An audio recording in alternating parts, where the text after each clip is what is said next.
Devi here, coming to you live from Italy, Arco, to continue with our Ritualize Your Life challenge. We are at day 30, and today is a little bit a time shift as I'm starting a yoga teacher training, and the schedule will be a little bit different this week. I will post the schedule later during the day for these upcoming live sessions. So I just got here to Arco and we're about to begin our yoga teacher training with a beautiful group. Hello, welcome. And diving into the Vedic vision of oneness. And so I've been coming here live for the last 30 days actually, and sharing with you step by step how you can ritualize your life. If you are meeting me for the first time or catching me for the first time, warm welcome. I've been with the Vedic tradition or studying the Vedic tradition for the last 20 years. I've lived in India and in Bali. I'm originally Swiss Philippine and really dedicated my whole life towards discovering the truth. And what is the truth? So according to Vedic tradition, the truth is that every being is in reality a whole and complete being. And the Veda reveals that that is really ultimately the purpose of life, that we discover our essential wholeness. And knowing our essential wholeness is what we call freedom, moksha. And so in the Veda it says that really what we all desire, ultimately, behind every desire, anything that we want in life, what we want behind every desire is freedom. Freedom from what? Freedom from the sense of inadequacy, freedom from the sense of that I lack something, that I'm not good enough, freedom from the sense of smallness. And so the Veda is a body of knowledge, an ancient teaching that is like a mirror. You can imagine like a mirror where you can see your face. But here the Veda is not in the form of a mirror where you can see this physical face. It is in the form of a mirror in words. And so this mirror in the form of words can, when we are qualified, this mirror in the form of words can help us see our real face, the limitless face, the acceptable face, the whole and complete face, where we have nothing to nag about or change about ourselves. And wouldn't that be absolutely wonderful to know ourselves and see ourselves as a whole and complete being? So we have been diving into this vision, and I've also been sharing step by step how you can bring in an attitude, we call it a bhava, how you can cultivate an attitude that is in accordance with this vision, the vision of oneness, the vision of wholeness.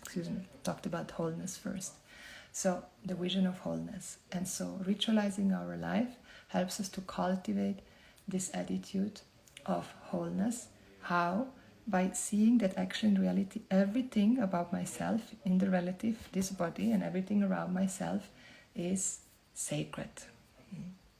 It's not just something that we can nag about all the time, judge constantly, trying to change it all the time. And when we start to see it for what it really is, like when we start to see the body for what it really is, when we start to see life as a gift, our heart opens. We start to discover that actually we've been so blessed. We're very blessed beings. We've been given so much as human beings. And it's very rare to actually find people nowadays that have an attitude of deep gratitude for what is. Most of us were constantly nagging, constantly complaining. Nothing is ever good enough. We want always more. Like it's just like, I always want more, and no matter what, it never really satisfies me. Isn't it true? Like suddenly we are able to accomplish what we want, we're able to get what we want, and then we have it. And how long are we truly satisfied with that? Not very long in most cases. It's like very short-lived, the happiness that I can get from things outside of myself. And I discovered that at a very early age. I discovered that, wow, everything in this world is fleeting. It comes, it goes, it doesn't give me what I really want. Where is there true happiness to be found? It's not there, it doesn't exist. Everything in this world comes and goes. And I experienced that very intimately as one of my parents passed away when I was young. And so I was faced with death at a very young age. And that actually became one of the greatest blessings of my life, because it led me to India 22 years ago, where I came to India and then was introduced to this Vedic vision of wholeness. And it led me on a huge trajectory where I studied Ayurveda and yoga, Indian classical dance, Odissi. I began to study Vedic chanting, Sanskrit, meditation, Vedanta, Tantra, rituals, pujas, and really kind of gave myself into this Vedic culture, into this Vedic way of living, where the bhava, the attitude, is one of wholeness, where we see the being as whole and complete and sacred, and then we cultivate this attitude of wholeness, this sacredness, in every day-to-day life. And then I moved to Bali, where I lived the last 16 years, and Bali is also a Vedic culture. So just to share with you a little bit, for those that catch me for the first time, why I'm here and talking to you about this, and just for you to know about my background and how this Ritualize Your Life challenge came all about. We are at day 30, so we've been meeting every day, and I've been initiating from the moment we wake up all the way to going to the toilet, taking a shower, getting dressed, making food. How can we bring in sanctity and meaning and purpose into every step of our life? How can we see that we are so blessed, so protected actually, and by cultivating this attitude in day-to-day life, then as in that way we grow, we become a fit person, like I talked about that at the beginning, in order to really discover this truth, the truth that we are in essence whole and complete beings. We have to have certain qualifications. We get to have certain qualifications. And one of these qualifications is to have this sense of deep devotion and this deep gratitude for what is. And that has to be a real gratitude, not just one that is imposed onto you. Like, you are so blessed, you have to be grateful, which most of us have been raised in this way. At least me, I'm half Swiss, and it was not taught to me that in this way, where I was looking through a vision of wholeness and see the beauty and the sanctity in everything. Instead, I was introduced into a way of living where, yes, we are so privileged, but we have to feel guilty for it almost, where we're comparing ourselves with the people who have less. And then we see ourselves that we are, yes, so privileged, but there's often a deep sense of guilt. It's not a deep sense of I am blessed and grateful, and now out of fullness I'm going to share what I have. No, most people, at least in Switzerland, where I grew up, we share out of guilt. We give out of guilt. And today is all about coming back to this gratitude so that I can give from gratitude, and especially pay with gratitude, and not feel like, oh, now I give money to you and I lose something, because that's usually the feeling, isn't it? You pay and you feel like, oh, I don't want to really pay, like I'm losing something now. And so how can we shift that? So welcome everyone who's been joining in the meantime, and let's just chant our Ganesha prayer in Saraswati, which we've been chanting every day. I hope you can hear me well. I have some people around, but I'm just getting used here or arranging my situation, and then from tomorrow onward I will be in a private space. Om Gam Ganapataye Namaha. Om Gam Ganapataye Namaha. Om Gam Ganapataye Namaha. May all the obstacles be removed, and with the blessing of Saraswati, may we be diving into this 30th initiation. Aim Hrim Om Saraswatyai Namaha. Aim Hrim Om Saraswatyai Namaha. Aim Hrim Om Saraswatyai Namaha. Om. The first prayer is to remove all the obstacles, and I have quite some obstacles today here. And Saraswati, the second mantra, is dedicated to the goddess of knowledge, so that the knowledge, the transmission of today can be fruitful for you, for me, for all of us.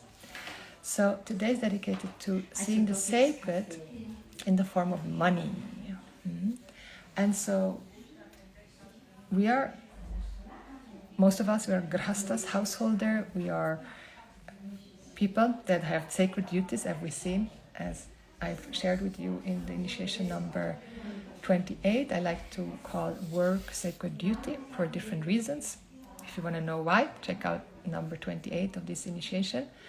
So we are here to become contributors, and when we do our sacred duties, we naturally, most of the time, we're out and we're living in a world where we have a system where we use money to pay for our goods.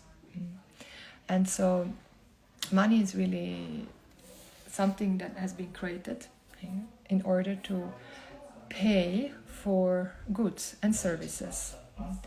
And if we look at money, actually, if we look at how money is right now, and there's a big topic if we go into further, I'm not going to do this in this live, but right now we know of money in terms of cash flow, like notes, we have different notes. We maybe know of money as a credit in the bank, or debit if you deposit your money in the bank. And then there's many different ways how you can also save and invest money. That's a very beautiful, important topic that I encourage all of us to dive into, so that we can establish a healthy relationship to money. Because many people do not have a healthy relationship to money. Have you heard the sentence, the root of all evil is money, or money is the root of all evil? If you have, please let me know in the chat. And so, if we think as money being the root of all evil, do you think money likes to be in your life?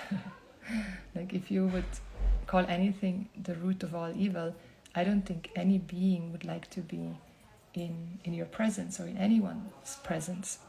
And as we have seen, according to Vedic tradition, really everything is sacred.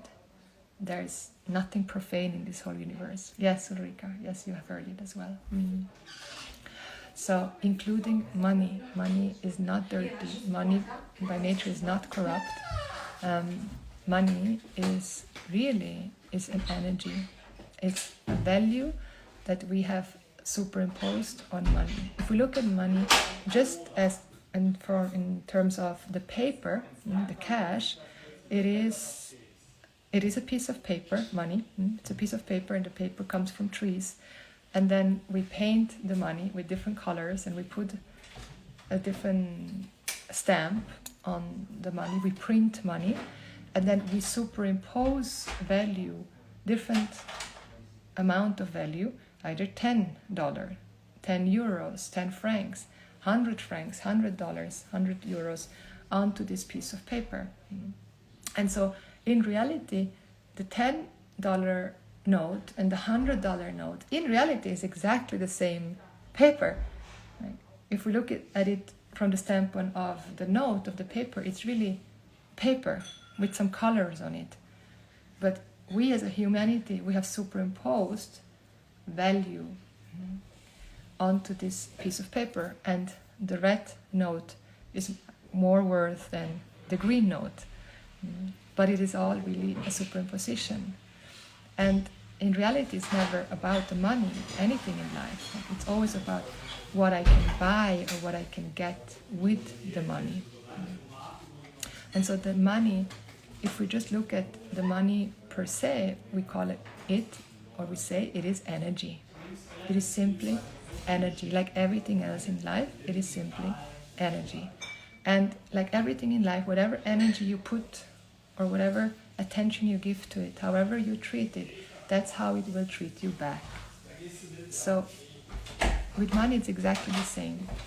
if I see money as the root of all evil, and I judge money, and I don't really judge the money, right? I judge the people who have money, but suddenly I judge the money also, and then I reject the money, I reject the income of money, and then I also have difficulties to use my own money and pay for goods and services. So there's so much to talk about money, and I speak much more in depth about money in my Diamond program, which starts in 4 weeks. There we go really to the heart of the money wounds, where I'm really going deep into looking how scarcity mindset comes and how to shift scarcity mindset into abundant mindset.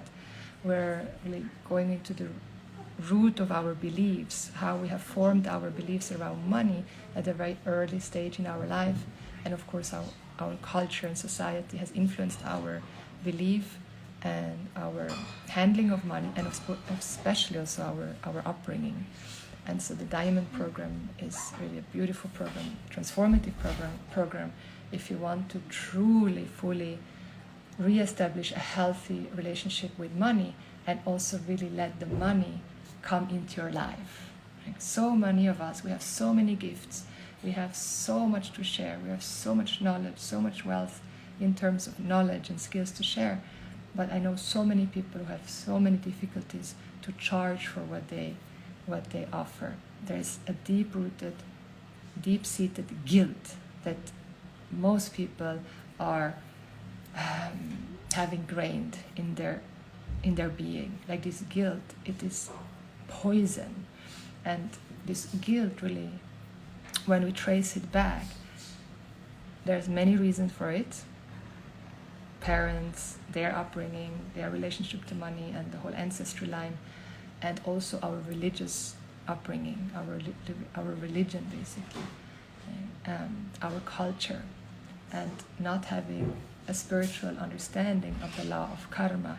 And in that way we have judged ourselves, right? We're looking at ourselves as being the privileged one and other people as poor ones, and then we compare and we feel guilty for what we have instead of really celebrate what we have, understanding that we have put a lot of effort for it to be where we are at in past lives. That's why we have what we have, and now we don't need to feel guilty for our existence.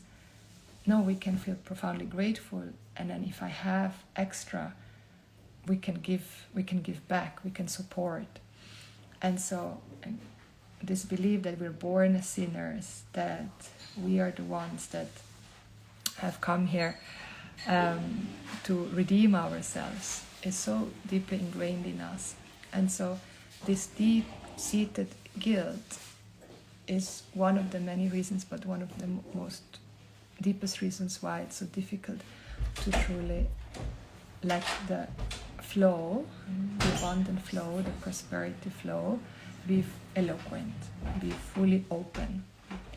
And so energetically there has to be so much cleared out. And so a lot of the money wound healing is really in the energy level, in the energetics, and understanding our trauma that is related to the masculine very much.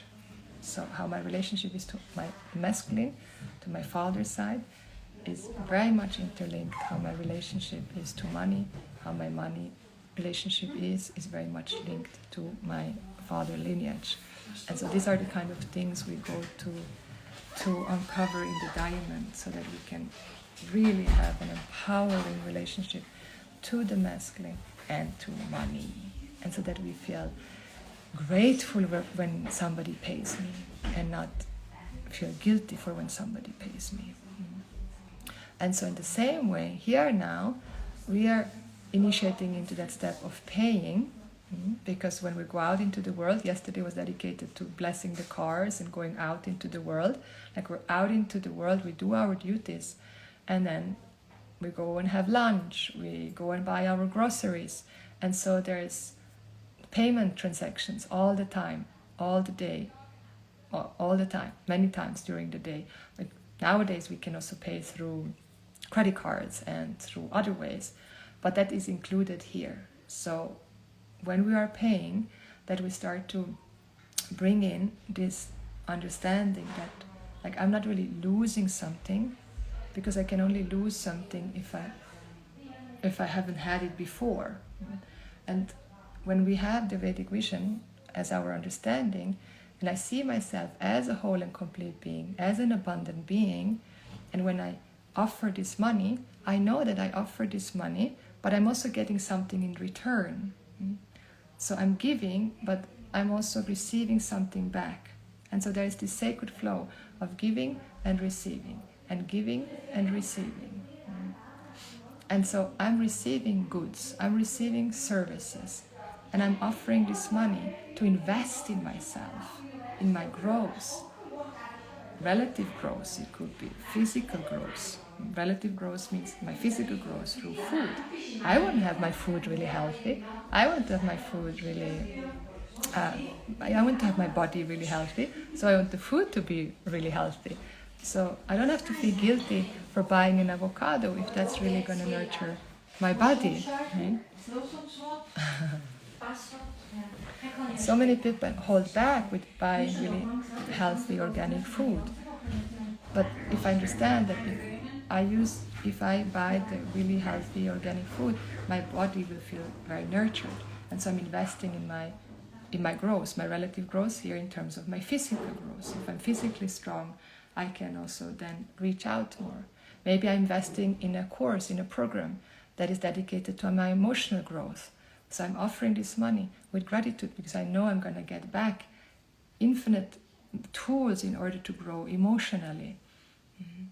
Or all the other ways where I'm giving this money, and instead of feeling a loss, thinking that I'm losing something, before you give it, tap into yourself, like into that vision that we've been sitting now for the last many days, the vision that I am Anandoham, wholeness I am, limitless being I am. As a limitless being, a whole being, I am manifested, or I manifest in this body. This is my body temple that was given to me. I'm here to take care of my body temple, because this is my duty to take care of this body. And so now, I've been given this body temple. There's this sense of gratitude for having this body temple. And so it's my duty, it's not my work that I have to take care of this body. No, I get to take care of this body. And I'm paying through money so that my body, that I am taken care of, that I feel healthy, that I feel well, I feel strong emotionally. And with this body that is taken care of, I can engage more in sacred duties.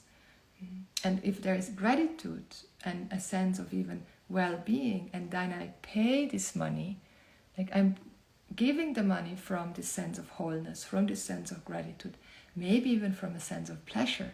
So you're offering this money out into the world from wholeness, gratitude, pleasure. So what do you think comes back to you? Like, wholeness comes back to you, love comes back to you, pleasure comes back to you.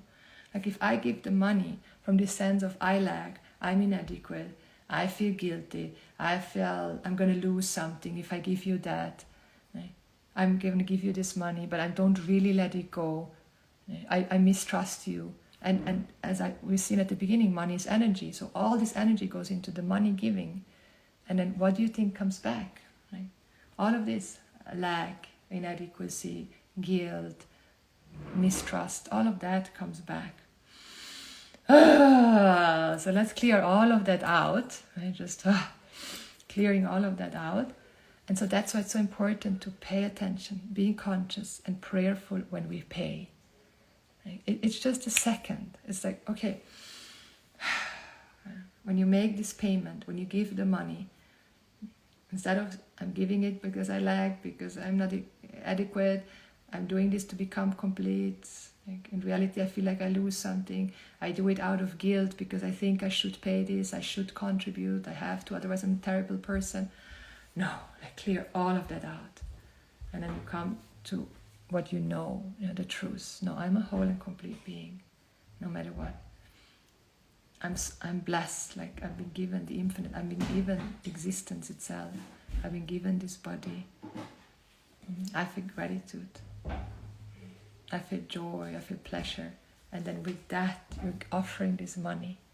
Like, oh, thank you, because whoever you're paying, like, that's why it's important to make sure that the ones you're paying also have this attitude, also have this vision. That's why it matters where you buy your groceries. That's why it matters where you buy your clothes. That's why it matters where you deposit your money. All of that. Like, that's where we then can go into the whole cryptocurrency topic, which now is so big and people think it's a scam, but it's not. It's real. It's real. It's going to come up more and more, and I have a podcast coming out very soon that I did with Umbaya, incredible crypto goddess, and we're going to talk all about crypto, what is crypto, and the different coins, and how you actually can start your own crypto journey. And it's so important to be aware what you pay, who you pay, because it will all come back. As we've seen in initiation number 19, the mutual honor win-win situations. There's reciprocity, that whatever I give, like that will also come back to me. So I invoke these win-win situations. And so in the same way, I pay attention where I spend my money. And of course, this maybe sounds crazy, like I'm going to check everyone and everything. We cannot. In many places, we're still living it. We are living in a system, and we get to pay our bills, and then we pay our bills, and we cannot always choose the best place. But sometimes we can. Like whenever we can choose to buy maybe at the farmer's market. Maybe you cannot always choose to buy your vegetable at the farmer's market. Sometimes we just gotta go to Bintang, the supermarket in Bali. It's called Bintang. And then we do it. Or we go to Coop. There's nothing wrong with it. But there's maybe a bio laden, a bio store in your town, and we can contribute to this bio store, because like they're making sure that the earth is taken care of, the vegetables are organic, they're supporting the locals who are making maybe some beautiful herbal soaps, right? That they have poured in a lot of love in this good, instead of buying a soap that is full of chemicals from all these different brands. Forgot the name right now. Shampoo is only coming to me, like Pantene shampoo and L'Oreal and all these products, right? Full of palm oil, and they're really not good for the environment, not good for your body, not good for your hair. And like these companies, they don't really care about the well-being of all beings. If they would, they wouldn't mass produce all these products. But the local, the woman or man or non-binary person who has like a value for sustenance and sacred symbiosis, they pour all their love into making an organic soap with coconut oil, and then add essential oils and herbs in there that they picked by hand. Like Elisa, dear friend of mine, makes this beautiful soap by hand. And yes, it's more expensive, but like it's sustainable for the earth, for you. It doesn't hurt the earth, and it doesn't hurt your body. You actually only want to put things on your body that you can eat, right? So bringing in this awareness to what we pay and whom we pay is part of becoming a fit person, like that not adequate, but qualified person that then is then able to abide in the truth. What is the truth? That you're a whole and complete being, and even more than that, that you are the whole, one with all beings. I didn't talk about that today, but I talked about that quite often in the previous lives, where the truth, or according to the Vedic vision, we're not only a whole and complete being, but we are also one with all beings. And that's why it's so important to really pay attention how we treat the earth, what do we pay, who do we pay, where does our money go. And so this awareness is part of becoming a mature, responsible, conscious contributor. And we are all here in the process of becoming contributors, leaving the competitor behind in us, like the one that is competing and not caring about the world, not caring about each other. But we're here to care for each other. We're here to discover the love that we are. So how can we discover that we are love if we don't bring love into every action, into love into our relationships, love into our sacred duties, love into what we buy? So we can neutralize the sense of feeling guilty that we buy things. No, right? It's wonderful. You're supporting the universe, like you support your community by buying. I support the people that really mean well, that doing amazing things.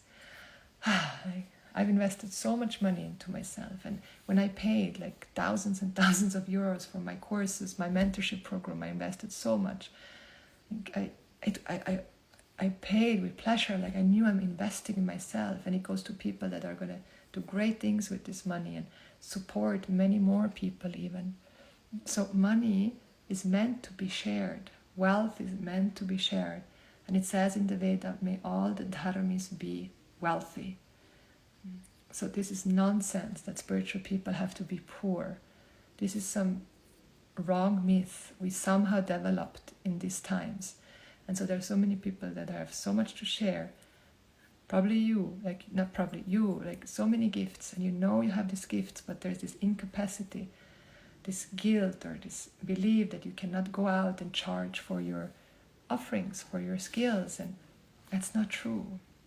And the Veda wants the dharmis to be rich because it knows that the dharmis, those that follow universal values, will do good. They will share the wealth. It will go to all beings. They will take care of themselves, and they will take care of themselves through all other beings as well. And so the Diamond, my program that starts in 4 weeks, is all about that, to really support you, like, to fully bloom and bring out your heart offering into this world and shamelessly charge, feel pleasure when you receive money, and grow your wealth as money, but also of course in many other ways, because wealth is so much more than just money.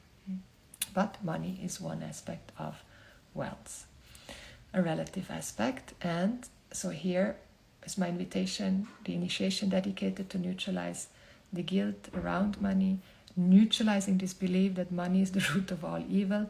No, like money is just like anything. It's energy, it is love. In Sanskrit, money means a jewel. Mani, it's a jewel. Like it's a jewel, it's a gem that we are taking care, and we're exchanging it. I give you something, you give me something. In reality, who is giving what to whom through what? Right? If we are one and the same being, we're really just dancing in this sacred play and playing with each other and exchanging energy, basically. And so let's fill this energy with love. Let's fill this energy with gratitude. Let's fill this energy with pleasure. And so this belief that money is dirty, like this belief this money is corrupt, these are all beliefs that you bought. And it's time to sell those beliefs. I wouldn't really sell them because I don't want anyone to buy these beliefs, but just burn those beliefs. Right? That money is dirty, money is evil, money is bad. Like, it's not true. Right? People are given to corruption. People are given to abuse their power because they have a background for it. I have done it. You have done it. We all have done it. Let's own it. It's okay.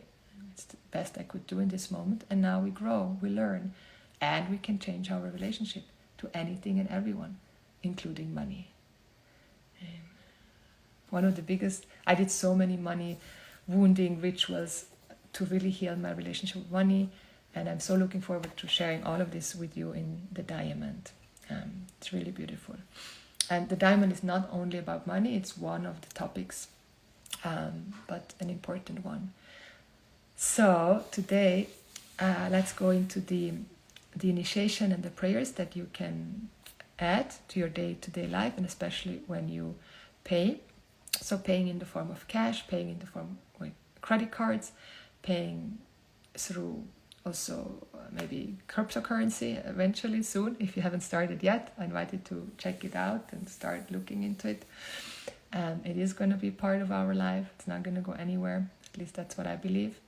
and like seeing that and neutralizing all these bought beliefs, burning them, and deciding like, what is your belief? How do you want to relate to money? And here's my invitation: to invoke the sacred in this money. Like, so when you have the money, take the money, take a moment and just feel it even in your hand. Like, I know so many, and including me, I really actually felt that money was dirty.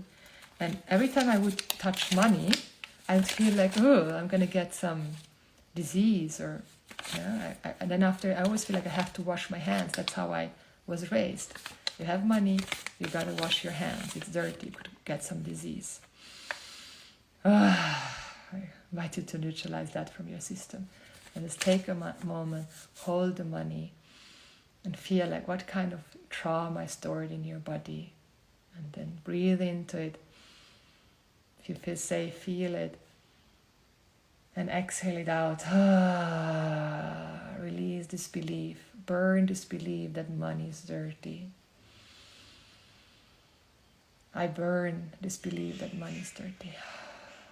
You say it, you feel it, you offer it. I burn this belief that money is the root of all evil.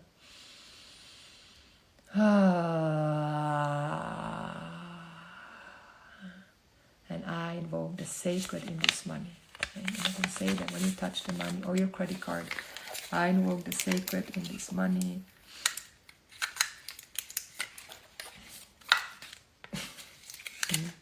And I'm grateful. I'm grateful and I love to pay.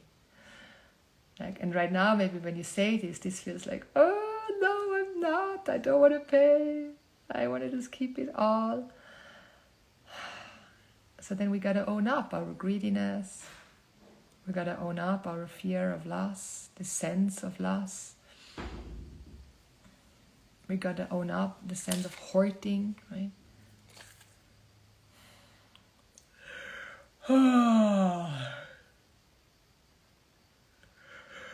And then when you're about to pay something, so visualize now, what are you paying for? So if it's not worth paying for the thing, don't buy it. If it's not the right place, like if it's this ugly t-shirt and you're just buying because you're not feeling well right now, in that moment you can stop. Like, I need not buy this ugly t-shirt. Or you're about to buy some nasty chocolate bar just because you feel terrible. You can choose like, no, I need not buy this right now. But you could buy instead something that is going to really make you feel good, that is healthy. And then I am grateful that I can buy this healthy organic apple instead, right? And I love to pay because now I'm getting something that is going to nurture me. It's going to nurture this body. It's going to nurture my heart. It's going to nurture my mind. And then when you say I'm grateful and love to pay, then it's real, right? You don't have to fake it. It's real.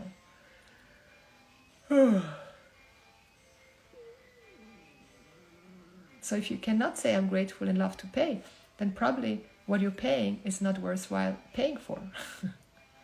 Right? And then choose to find something else to buy so that you can say I'm grateful and I love to pay. Because then that's what will come back. And then it is not mine. It is not mine. It is not mine. Like, this is not mine. It's given to us. It doesn't belong to us. It is all to be shared. Like, yes, I can keep it. No problem. Right? I can take care of it. I can keep it. I can grow it. Why am I growing it? Well, so that I can, establish a community, establish a place where people can learn and grow. So the reason why I want to keep it is important, inquire into that. But still, it's not mine. It comes and it will go. It comes and it will go. So having that relationship that is a free relationship, an open relationship, I'm going to say.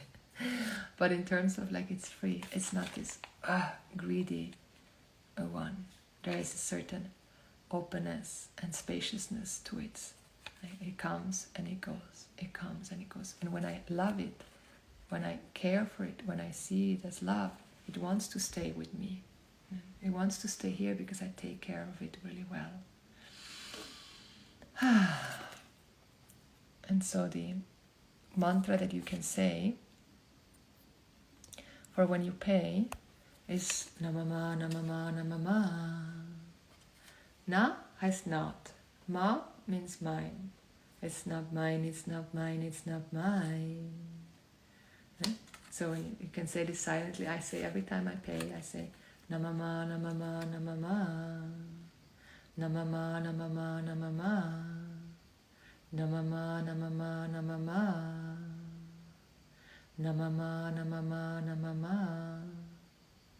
Namama, Namama, Namama. And Namama is also Namaha. It also means I welcome and I wish well go. So I well go, I wish well for this money to go, and I welcome what is coming to me. Like you're paying and something will come to you. And I welcome that which is coming to me. So when you're aware of what you're buying, where are you buying it, what are you buying, you will feel good, you will feel grateful. It will feel good in your body. And if not, then that's something to inquire into. Right? What is the belief? What is there that makes you not feel good when you pay? You want to feel good when you pay. And that's the work. That's the sadhana, the spiritual discipline. And that's how we grow. That's how we then qualify to abide in the ultimate truth of wholeness. So we conclude here. I hope this. Here the mudra, like so the gesture, I mentioned this, offer the money, the payment with gratitude, and let it leave your hands completely. Right? Let it leave your hands completely. So it's gone, it's offered. And I trust, I know it will come back. So much more will come back to me. That's why also your intention really matters. So I hope this landed well. I hope you could really hear. The beginning was a little bit noisy and loud. This was our 30th initiation. Thank you so much for being present. Thank you, Rika. Thank you, everyone. Let me know how this landed for you, if you resonate with it, if questions come up. I'd love to hear from you. If you're interested in the diamond, joining my mentorship program dedicated to really helping you get to the root of all these blockages that are there hindering you from fully sharing yourself with the world, and there's still guilt and shame lingering around, send me a message and we can have a discovery call about the diamond. Also in my upcoming immersion in Portugal, we will also be with the money wound. Okay. And if you feel that these teachings and initiation can serve anyone in your life, it means a lot to me if you share this with your friends and community. Yes. This just happened now. Okay, thank you so much, everyone, and see you tomorrow. If we wake up, you never know. If we do, I see you tomorrow, and most probably the calls will be in the morning Central European summertime. I will confirm the schedule later this afternoon. Oh.